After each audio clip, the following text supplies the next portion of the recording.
In your morning consumer news, the Trump administration is cracking down on debanking with a new executive order. Debanking is when banks restrict services to certain customers. The order directs regulators to drop the term reputational risk from their guidance to lenders. Conservatives argue banks use that term to reject customers based on political or religious beliefs. Major banks deny those claims. President Trump says Intel chief Lip Bhutan should step down over connections to China. That's after GOP Senator Tom Cotton questioned Intel's chair about Ton's investment in hundreds of Chinese companies, including some linked to Beijing's military. On Truth Social, Trump called the CEO, quote, conflicted and said he should resign immediately. Firefly Aerospace is hoping to light up Wall Street.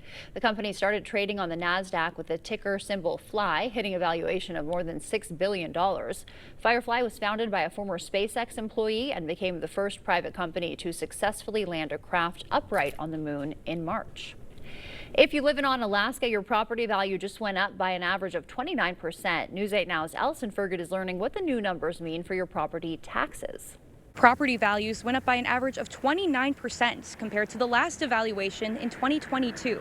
So we went to City Hall to understand why. So the revaluation is the ability for the city to take a look at all of its property and make sure that it reflects the current market conditions. City Administrator Rick Niemeyer says the state mandated Onalaska to reassess property values earlier than usual after homes were selling way above market value. The market values of homes continue to increase at a pretty phenomenal rate. On average, property values went up 29%, but that doesn't mean everyone will see a hike in taxes. Niemeyer says the state mandates the city can only receive so much from property taxes. So these new property values will change how residents split the tax amount, but it will not allow the city to collect more taxes overall. So if you are above 29%, you are likely to see some form of an increase in your taxes.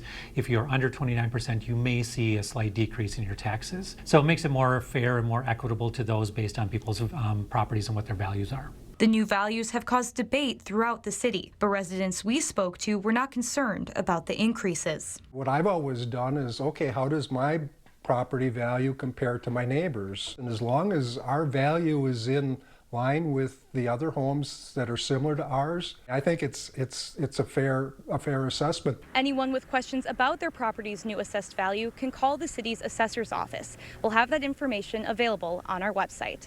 Reporting in Onalaska, Allison Fergut, News 8 Now.